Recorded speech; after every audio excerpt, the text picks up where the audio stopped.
Hi, my name is Angelo Chan, and in this video series, I will explain the HiC process and how HiC data is analyzed. The slides for this video can be downloaded in the links in the description below. Let us begin. I'll start by giving some background information on the topic before explaining what HiC is and the molecular biology behind it. Afterwards, I'll explain the bioinformatics pipeline for processing HiC data, first with an overview, and then elaborating on that at a higher level of detail. Let's start with some background. DNA usually exists in an uncondensed state. That is to say, it's usually a visually indistinguishable mass of DNA rather than condensed, distinct chromosomes. However, just because it's visually indistinguishable does not mean it's random. There are biological factors which affect the physical configuration of uncondensed DNA, and HiC is a technique for figuring out that configuration.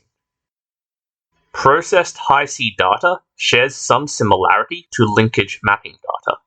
It reports the frequency with which loci self-associate or associate with different loci. Loci association frequency can provide many biological insights, such as whether or not a locus is condensed, the presence or absence of certain proteins, and more. An overview of the complete HiC experiment workflow is as follows. We begin by obtaining our samples, which are either ready for immediate extraction or need to be cultivated first. Once the samples have been collected, they undergo the HiC Wetlab protocol, which produces chimeric HiC DNA fragments. The DNA is then sequenced, giving us raw reads in FASTQ format. These reads are then processed using a HiC bioinformatics pipeline to yield loci association data. This loci association data is then interpreted to give biological knowledge and insight. This presentation will cover the HiC Wetlab protocol and the HiC bioinformatics analysis part of this whole process. Now, in this presentation, I will only explain the parts of the Wetlab protocol required for a general understanding of the whole process, and only to the necessary level of detail. Wetlab procedures like preparing DNA fragments for next-gen sequencing have been omitted, as have the more meticulous levels of detail which are necessary for someone who intends to carry out the experiment. Situational bioinformatics steps, such as the conversion of raw sequencing output files to FASTQ files, are also not included. Everything in this video series is strictly HiC oriented. Another limitation to take note of is that there are many versions of the HiC Wetlab protocol and data analysis pipeline. There may be slight deviations between those and the process described in this video series. Also, it is assumed that the organism of interest is well annotated enough to have a standardized assembled genome. Additional steps will be needed when dealing with an organism which doesn't have a standardized assembled genome, and those steps won't be covered here either. So without further ado, let's go over the Wetlab procedures. We begin with a biological sample which contains DNA inside the cells, ready for harvesting. The DNA is cross-linked to proteins using formaldehyde. We now have DNA which is cross-linked to proteins. The DNA is then fragmented, typically by sonication or restriction enzymes. This gives us DNA fragments, some of which are cross-linked to proteins, and some of which are not. The unlinked DNA is filtered out, leaving us with only the DNA fragments which are cross-linked to proteins. Biotinylated nucleotides are then added to the ends of the DNA fragments, giving us biotin-tinted DNA fragments which are cross-linked to proteins. The DNA then undergoes ligation. Due to proximity, this almost exclusively occurs between either the two ends of a DNA fragment or the ends of DNA fragments which have cross-linked to the same protein. This forms a mix of chimeric DNA fragments and non-chimeric DNA fragments. The chimeric DNA fragments are formed from two originally separate pieces of DNA which were ligated together, while the non-chimeric DNA fragments are singular pieces of DNA which were not ligated to any other pieces of DNA. The DNA fragments then undergo exonucleation, whereby exposed nucleotides at the ends of the fragments are trimmed off. This includes the biotinylated tips. Our mix of chimeric and non-chimeric DNA fragments now have a key difference. The chimeric fragments have biotin attached to two of the nucleotides in the middle of the fragment, which were protected from the DNAs, while the non-chimeric fragments have no biotin. Keep this point in mind. The cross-linking is then reversed, giving us just DNA fragments. These DNA fragments then undergo biotin pull-down. Assuming 100% specificity, this should, in theory, leave us with only the chimeric DNA fragments, since again, in theory, only they should contain biotin. In reality, it won't be 100%, but that's the goal. These DNA fragments are then pair-end sequenced, giving us our HiC sequencing reads. Once we have the sequencing reads, it's time for the HiC analysis pipeline. We begin with the FASTQ files, which contain the raw, unprocessed reads. The reads undergo pre-processing, typically involving quality control filtration and trimming, as well as logistics facilitating steps like splitting the data up for parallel processing on multi-threaded computing clusters. Once the reads have been pre-processed, they are aligned against a reference genome. Unaligned reads are typically trimmed and submitted for a second alignment attempt. This process produces a SAM file of raw alignments. If the pipeline was parallelized, it will produce multiple SAM files, which are then combined into a single SAM file. From this SAM file of raw alignments, valid, unique HiC pairs are identified, and general metrics on the data are reported. From the HiC pairs, we can infer the frequency of loci association, which is then used to draw biological conclusions. Note that you don't have to run all these steps manually. Several end-to-end bioinformatics pipelines exist which carry out all three steps. Anyway, now that we've done the overview, let's go into a bit more detail. I'll start by explaining what FASTQ files are. FASTQ files store DNA sequence data along with the quality scores for each nucleotide. The format could theoretically work for amino acid sequences, but personally, I've never seen it used for that before, so in the context of this video series, I'll only talk about FASTQ as a file format for DNA sequences. In FASTQ files, each DNA entry represents a single sequence of DNA, known as a read, and consists of exactly 4 lines. The first line contains the read ID. The second line contains the ACGT nucleotide sequence. The third line is irrelevant and often left empty. The fourth line contains the quality scores of the nucleotide sequence. The FASTQ file format doesn't have a way to store additional information, like secondary structure or molecular modifications, but that kind of information doesn't exist in the NGS data anyway. Single-end sequencing is when only one end of each DNA fragment is sequenced, while paired-end sequencing is when both ends are sequenced. Paired-end sequencing produces results with higher mappability than single-end sequencing, but costs a little bit more. Some techniques or analysis methods explicitly require paired-end sequencing in order for it to work. HiC is one of those techniques. HiC sequencing data is thus always paired-end. Paired-end sequencing typically produces one pair of FASTQ files per sample per flow cell, one file containing the forward reads, and one file containing the reversed reads. Multiple samples sequenced on the same flow cell will produce multiple pairs of files. A sample sequenced on multiple flow cells will also produce multiple pairs of files. Very occasionally, both the forward and reverse reads are merged into a single FASTQ file. General best practice is, for each sample, to have all the forward reads in one FASTQ file and to have all the reverse reads in another FASTQ file, resulting in one pair of FASTQ files per sample. Most HiC pipelines require the data be input in this manner. FASTQ files for a HiC pipeline can come directly from a sequencing experiment, from an online repository, or both. When it comes to the pre-alignment pre-processing, there are 4 common steps, not all of which will take place.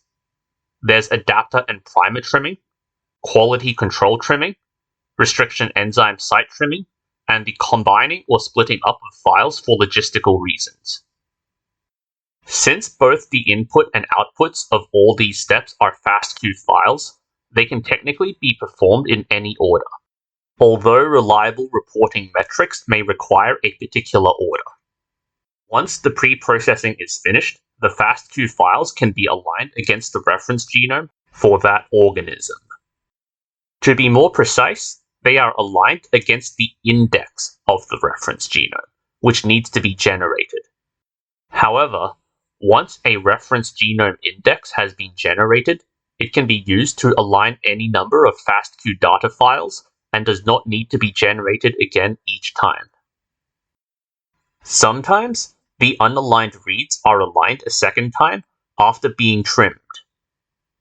This is usually only done for HiC, which uses restriction enzymes to fragment the DNA, and in pipelines for such DNA in which restriction site trimming was not carried out during pre-processing. The mapping process produces a SAM file. So what is a SAM file? SAM stands for Sequence Alignment Map, and this is the file format used to store alignment results. Some alignment programs produce BAM files instead, but BAM files are just compressed SAM files. They take up less hard disk space on your computer, but they contain identical data, organized in the same way as their uncompressed counterparts. I will explain SAM files in detail, but you can also refer to the official SAM file specifications document linked in the description below. The SAM file format can be described as a table with header comments.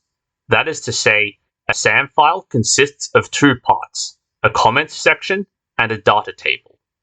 The comments section consists of lines which begin with an @ symbol and are typically used to record metadata, such as the details of the alignment procedure which was used to derive the alignment data. The data table contains the alignment data itself in a TSV format. TSV stands for tab separated values, so in raw data form, different rows of the table are separated by new line characters, while the cells of each row are separated by tab characters. Each row of the TSV section corresponds to the alignment results for a single read. The first column contains the read ID. The second column contains information on how the alignment went, and this information is stored as a number which uses the bit flag system. The third and fourth columns contain the chromosomal coordinates of the best mapping result. The fifth column contains the mapping quality score. The sixth column contains more information on how the alignment went in a cigar format. The seventh and eighth columns contain the chromosomal coordinates of the next read in the data. The ninth column contains the fragment length of the sequencing fragment, which is only applicable to paired end sequencing, while the 10th and 11th columns contain the DNA sequence and quality scores of the read respectively. These are not always identical to that of the corresponding entry in the original FASTQ file. Some SAM files have additional columns with additional information, depending on which program generated them. The most important information lies in the third and fourth columns, which contains the chromosomal coordinates of the alignment.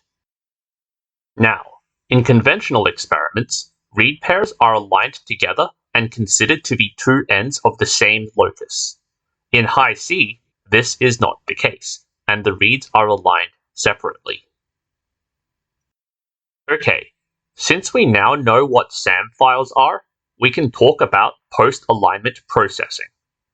There are a lot of artifacts in HiC data, and the purpose of post-alignment processing is to remove those artifacts and give us an idea of how efficient the experimental process was. Technically, the first sub-process of this step is to recombine files if samples were split up for parallel processing. If and once that is done, we can move on to the actual bioinformatics steps. Firstly, the read pairs are separated into candidate pairs, singletons, and other. Candidate pairs are read pairs where both reads align uniquely. That is to say, each read only aligns to one location in the genome. Singletons are read pairs where only one read aligns uniquely and the other read does not align anywhere. Some pipelines also regard read pairs as singletons if one read aligns uniquely and the other read aligns to multiple locations. Secondly, the candidate pairs undergo validation. Invalid pairs are excluded, leaving behind only the valid pairs. Thirdly, deduplication is performed to remove PCR duplicates. Both the valid pairs and the singletons undergo deduplication. Deduplication isn't always performed though, for reasons we'll touch on later. Finally, the unique valid pairs are transformed and normalized into loci interaction or association data. Some methods use singletons during the normalization process. Not all steps have to be performed in that order. Recombining split-up files must take place before deduplication, but before then, all steps can be parallelized. Most HiC pipeline implementations don't bother with parallelization of the post-alignment steps though, so files split up for the alignment step are usually recombined immediately. Identifying candidate pairs must be performed before validating them. The screening out of singletons and multi-aligned reads informs us of the bioinformatics limitations of the alignment step, while the screening out of invalid candidate pairs tells us of how well the HiC Wetlab procedure went. Removing the bioinformatic artifacts first leaves us with just the Wetlab artifacts, hence the order. Deduplication can actually take place before the identification of and validation of candidate pairs, but not if those steps are parallelized. Therefore, HiC pipelines usually deduplicate their reads as late in the pipeline as possible, either because they have implemented parallelization for previous steps, or because they might do so in the future. Also, deduplication might not be viable for data which used restriction enzymes for the fragmentation step, since it will be possible for chimeric fragments to form independently of each other, which start and end on the same nucleotide. As mentioned previously, some HiC data normalization methods make use of the singleton alignments, but this is not always the case. Okay, so what does the data file of processed HiC data look like? Well, there are a variety of ways to record loci association or interaction data. From an analytical standpoint, there is the matter of whether the data is a raw count or a normalized value. A raw count is simply the number of chimeric read pairs that align to each particular pair of different loci, while a normalized value is the raw count after undergoing some sort of normalization and/or adjustment. From a technical standpoint, there is the matter of whether the data has been recorded using a coordinated list format or a matrix format. When the data is recorded using a coordinated list format, all information is recorded as a list, with each entry on the list consisting of two genomic coordinates and a raw count or normalized value corresponding to the association between those two genomic locations. Only non-zero values are recorded. An example of this can be seen on the right. The matrix format, on the other hand, records all association values, zeros included. With the matrix format, all information is recorded as a table with each row and each column corresponding to a particular locus, and each cell within the body of the table representing the interaction/association count/value between the loci which correspond to that cell's row and column. An example of this can be seen here. So we know how the data files work, but how is it visualized in a way which people can make sense of? Well, HiC data is usually visualized as a heat-mapped matrix. On the left, we have a heat map of the interloci interactions across the whole genome for mice. At this zoomed out level of resolution, it doesn't offer us any biological insight, but it does behave the way we would expect. The almost solid red squares, which form a diagonal from the top left corner to the bottom right corner, corresponds to the intrachromosomal interactions, and the fact that loci have associated intrachromosomally much more often than interchromosomally is expected. We also see that the Y and X chromosomes appear to associate far less frequently than with other chromosomes, but that is actually an artifact of the normalization process, since there are 2 copies of the other chromosomes, but only 1 copy of each sex chromosome. On the right, however, we've zoomed into a small locus to show how a particular association pattern can be used to identify CTCF loops. Here on the left, we have the heat map of the intra-loci interactions for a part of a single chromosome. It shows some regions with more long-distance associations and some regions with fewer, which was used as an indicator of how condensed that chromatin was. On the right, we have a different approach to visualizing HiC data.